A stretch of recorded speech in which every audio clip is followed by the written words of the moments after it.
you'll observe how Earth's rotation and revolution results in the pattern of the celestial objects moving across the sky. People on Earth experience daytime when the part of the Earth they're on faces the sun. When the United States is facing the sun, it experiences daytime. Over the course of a day, people in the United States can observe the sun rise and set in the sky as Earth turns towards and then away from the sun. Earth rotates on its axis once every 24 hours. As Earth continues to rotate on its axis, the United States turns away from the sun, and it experiences nighttime. At night, stars appear and shift in the sky over the course of a night. In August, the constellation Scorpius appears and shifts over the course of a night. When people in the United States experience nighttime, people on the other side of the Earth, in Europe or Asia, experience daytime. Earth continues to rotate as it revolves around the sun along its orbit. In 1 month, Earth travels 1/12 of its orbit. During that time, Earth rotates 30 to 31 times. Each time Earth completes a full rotation, people on Earth experience a day and a night. As Earth revolves, the side of the Earth that faces away from the sun faces a different direction in space. When you observe the sky at night, you see different constellations during different times of the year. Each of the zodiac constellations appear during different months. After a year, Earth has completed a full orbit. Earth continues to rotate as it revolves around the sun, and people on Earth experience the celestial objects appearing and moving across the sky.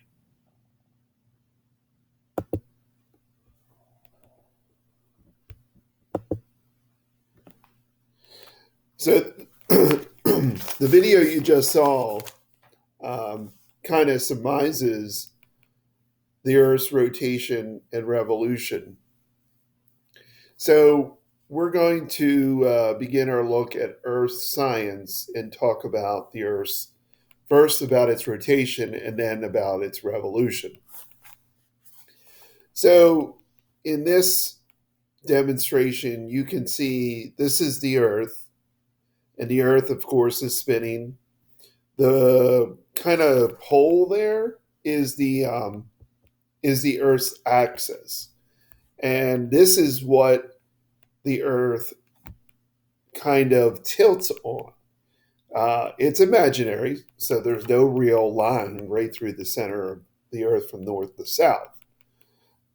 It's imaginary, and its gravitational pull in space is what causes the Earth to tilt.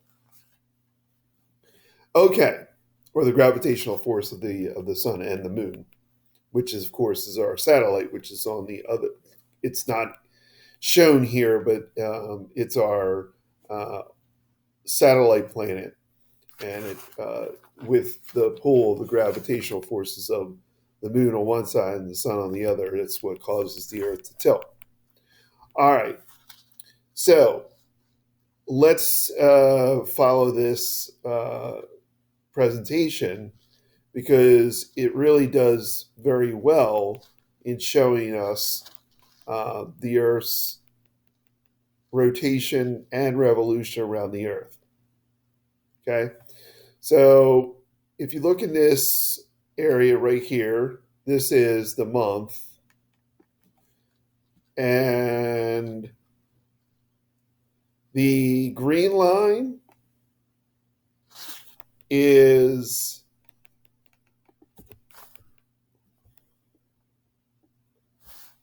sorry about that. The green line is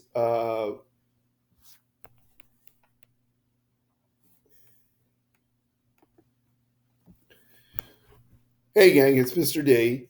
I want to show you this per video instead of I'm going to show you in class nonetheless, and we can talk about it. But it's more productive if I do this little video on the Earth's rotation and revolution around the sun. Now, we're first going to talk about the Earth's rotation. So the Earth's rotation is the spin of an object around a point or line. The point or line of an object around rotates around its axis. And you can clearly see that axis right here. Okay. As the Earth carousels on its axis is a metal point that the platform spins around. That's that metal point right here.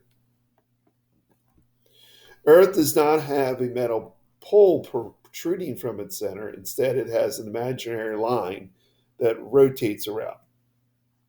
Okay, so you would not see this metal pole that's going through the Earth. It is purely an imaginary based pole because it's the best similarity we have uh, on how the Earth tilts. Earth's rotation is the process that causes the sun to appear to rise and set, even though the sun hardly moves at all. So the sun right here does not move at all. The stars out here do not move at all. So during the day, as the Earth rotates, if you were standing on a baseball field and the Earth was rotating at dawn, you turn towards the sun. You observe the sun appear over third base because the sun rises on the east, so that would be the east side where third base is. Throughout the morning, Earth continues to rotate until noon when the baseball field is facing the sun. The sun would appear over second base. And now the sun has moved to the south. Afternoon, Earth begins to turn away from the sun until dusk, when the sun appears to set over first base. So, if you were, you were standing on a random baseball field, and this is third base, and this is second base, and this is first base, this would be the rotation that the Earth would be taking around the sun. Okay, so that's how that would appear. The stars appear to move around in the sky due to Earth's rotation. During the night, Earth continues to rotate. The stars become visible at night as you face away from the sun. Throughout the night, you observe star trails as the stars appear to move in concentric circles around Polaris. Polaris is the North Star. However, these stars are actually almost stationary in space. Instead, your position changes in relation to these stars as the Earth rotates. This causes the stars to appear to move in the sky. So stars fill the night sky like any pinpricks of light against darkness. But unlike the stars you may observe on a clear night, the stars photographed here are not tiny dots of light. Instead, the stars appear as curved lines revolving around a single point. So they would almost appear like this. And if Polaris was here,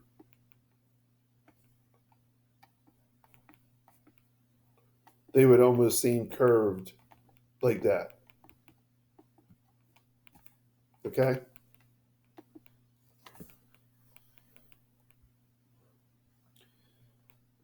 They're not a jumbled mess. They're a pattern that can be observed. They curve in neat circles around a single point. Again, Polaris, called the North Star.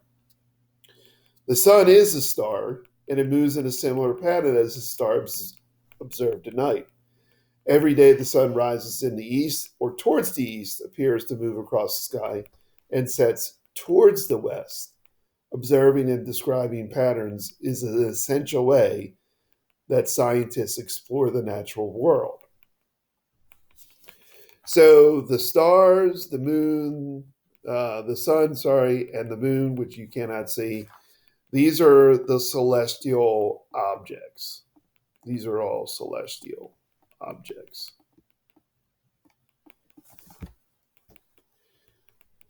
So it's celestial objects are objects in space that's not placed there by humans. The stars, the moon, the sun, and even the planets are all celestial. From Earth, celestial objects appear to move across the sky every day and every night. However, it's usually not their motion that we see, it's the Earth's. Why then do we observe celestial objects like the sun traveling across the sky? That's a question. In this case, it's because you're standing on Earth, a moving object. This is one example of a cause and effect relationship where one event causes another to happen. Suppose you were riding on a carousel in a park. When you look out, you would see the rest of the park spinning in circles. The park is not actually spinning in circles, rather, you are. Similarly, the celestial objects in space appear to move daily in circular patterns because of the Earth's spin. So, in essence, when the Earth's rotation is its spin, okay, and things that we spin around on the elliptical plane here, this is the elliptical plane, okay, are things like the sun, the moon, which you cannot see here, all right? So it's this spinning which allows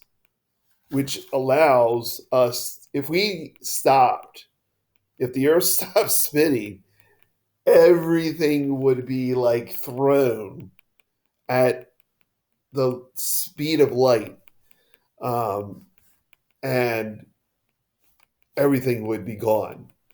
So it's our hope and prayer that the Earth always continues to rotate, because it would be really bad if it doesn't. All right, that's our short lesson on rotation, and we're going to do a few activities in regard to that. And we will get back to how